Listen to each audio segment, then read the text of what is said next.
सत्य को पाने वाले सभी सहयोगियों को हमारा प्रणाम। आप लोग इतनी बड़ी संख्या में यहाँ उपस्थित हुए हैं, ये देखकर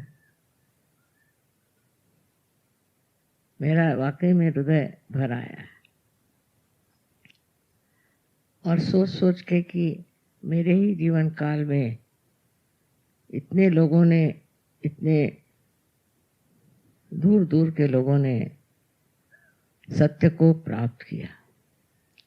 सत्य के बगैर मनुष्य का जीवन बिल्कुल व्यर्थ है। जैसे अंधेरे में इंसान टटोलती रहता है, उसी तरह सत्य के बगैर मनुष्य भटक जाता है। उसमें उसका मैं दोष नहीं मानती। दोष है उस अंधेरे का जो उसे घेरे हुए। जैसे कहा है कि आपको और सबको सहयोग बढ़ाना चाहिए, ये मेरी भी बड़ी इच्छा है कि सहयोग आप लोग बढ़ा सकते हैं और फैलना चाहिए। सबको ये सोचना चाहिए कि हमने पाया है तो हम भी दूसरों को दें और इसको बढ़ाएं। इससे सहयोग बढ़ेगा ही, लेकिन उससे जो है एक शांतिमय सुंदर सा ऐसा स्वर्ग इस संसार में आ जाएगा। ये अब आपके हाथ में है कि आप लोग इस कार्य को पूरी तरह से करें। और हिंदुस्तान में ये कार्य बहुत ज़ोरों में हो रहा है। उसका कारण ये है कि भारतवर्ष एक योग भूमि है, एक पुण्य भूमि है, और इस पुण्य भूमि में इस तरह का कार्य होना था ही, लिखा ही था, विधि थी, किंतु इतने जोरों में और इतना बढ़कर ये परिवार इतना परिपक्व होगा, ऐसे कहीं भी मुझे उम्मीद नहीं थी। लेकिन ये घटित हो रहा है और होगा भी। इसके आनंद को आप उठा रहे हैं, वो दूसरों को भी देना चाहिए। हिंदुस्तान तो है ही मेरा देश, और यहाँ आने में जो एक विशेष आनंद होता है उसका वर्णन नहीं किया जा सकता।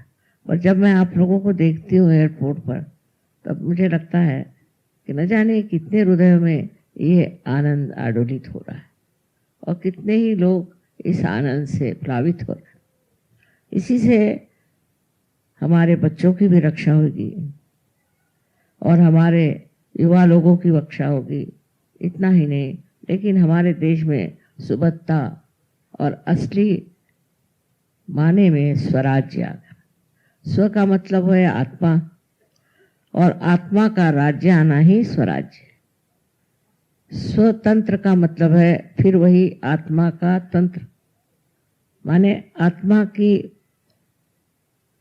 टेक्निक। ये दोनों आनी चाहिए और वो आ गई है। आप लोगों ने उसे स्वीकार किया, अपने जीवन में उतारा है। लेकिन अब दूसरों को भी उबारने का, उनके भी उद्धार का यही समय है, इसको करना चाहिए। अभी मैंने बहुत सी बातें देखी कि मुझे बड़ा आश्चर्य हुआ कि मिलेनियम का असर कितने जोरों में आ रहा है। जैसे कि हमारे बहुत से सहयोगी फॉरेन से भी आए थे और जो गए थे उड़ीसा, वहाँ लोगों को सहयोग सिखाने, और वहाँ उन्होंने 9 सेंटर स्थापित किए। जब साइक्लोन आया उड़ीसा में, उसका कारण है क्योंकि वहाँ बहुत अनाप शनाप बातें हो रही, गलत बातें हो रही थी। तो एक भी सहयोगी को कुछ क्षति नहीं हुई, उनके मकान नहीं गिरे, उनको कुछ नहीं हुआ।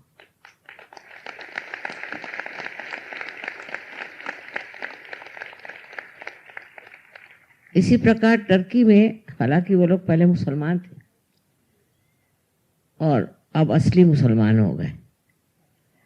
जब वो सहयोग में आ गए, करीबन 2000 से ऊपर लोग वहाँ सहयोग में, तो वहाँ भी 2 बार बुरी तरह से भूकंप आया, लेकिन एक भी सहयोगी उस भूकंप में जरा सा भी दुखी नहीं हुआ, किसी के रिश्तेदार तक नहीं मरे, वो लोग तो बच ही गए।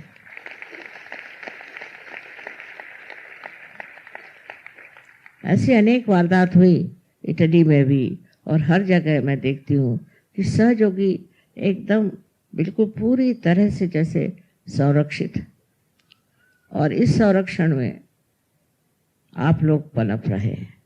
इसका मतलब है जो हम कहते हैं कि ये लास्ट जजमेंट है वो शुरू हो गया और वो चल रहा है बड़े जोरों में। आप लोग सब ध्यान करते ही हैं और आपने सहज में बहुत उन्नति कर ली, लेकिन ये सब पाने पर दूसरों को भी देने की इच्छा होनी चाहिए। ये इच्छा होगी ज़रूर, लेकिन किसी न किसी वजह से इसकी इच्छा पूर्ति नहीं होती। उसे आप लोगों को पूरी तरह से जोश से करना चाहिए। संसार के कार्य तो चलते ही रहते हैं, घरेलू बातें चलती रहती हैं, पर उसमें से निकल के और लोगों को जागरण देना, उनको संवारना, उनका उद्धार करना, ये आपका एक परम कर्तव्य है और इसकी दारोमदार आप ही के ऊपर है। आप ही लोग इसे कर सकते हैं और बहुत से कर भी रहे हैं, लेकिन मेरे विचार से अगर इससे भी ज़्यादा सोच विचार करके कि हमारा जो सुख है, हमारा जो आनंद है, हमने जिसे प्राप्त किया वो और भी प्राप्त करें, इस विचार से अगर आप उधर थोड़ी सी दृष्टि लगाएं तो बहुत कुछ हो सकता है इस भारतवर्ष में। और मैं तो सोचती हूँ कि ये कार्य कोई कठिन नहीं है, क्योंकि इसमें कोई झगड़ा नहीं, कोई आफत नहीं, कोई दवा नहीं, कोई दारू नहीं, कुछ नहीं। सिर्फ लोगों की कुंडलिनी जागृत करना और उसकी शक्ति आपके अंदर है उसको इस्तेमाल करना। जब आपके अंदर शक्ति है तो आप उसको इस्तेमाल नहीं करोगे तो उसका क्या फ़ायदा।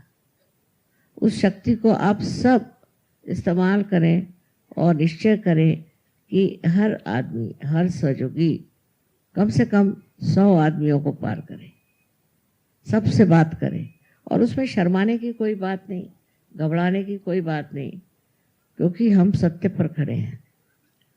और आजकल जो तरह तरह के गुरुगंटाल निकले हुए हैं, उनका यही इलाज है कि हम खुले आम ये बातें करें, सबसे बात करें और उनसे कहें कि चक्कर से बचो, नहीं तो वो लोग भी खत्म हो जाएंगे। ये हमारा कर्तव्य है कि जैसे संसार की नाव डूब रही है और उसके बचाने वाले आप ही हैं, आपको किसी तरह से भी यही कोशिश करनी चाहिए कि हम कितने लोगों को पार कराएं। ये आनंद अपने ही हृदय में कभी समा नहीं सकता।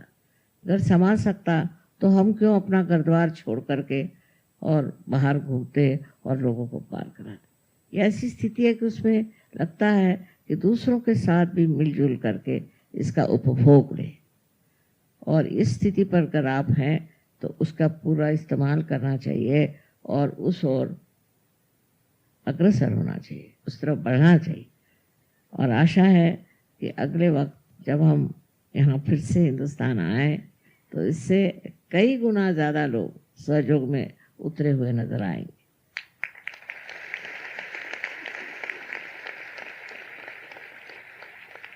आपने सत्कार किया, वो मैं क्या कहूँ, इसकी कोई ज़रूरत नहीं थी, पर आपकी इच्छा है तो मैं मान लेती हूँ, भाई चलो सत्कार करो। पर वो तो मुझे उसी दिन दिखाई दिया जब मैं यहाँ पर एयरपोर्ट पे आई थी और किस तरह से लोग बिल्कुल प्यार से बिल्कुल दीवाने हो रहे थे। तो ये प्यार की महिमा है और इस प्यार को बांटना और देना ये भी बड़ी भारी बात है। और इस जन्म में अगर ये होगा तो न जाने कितने ही पुण्यों का फल मिल जाएगा। मेरे अनंत आशीर्वाद है आप सबको।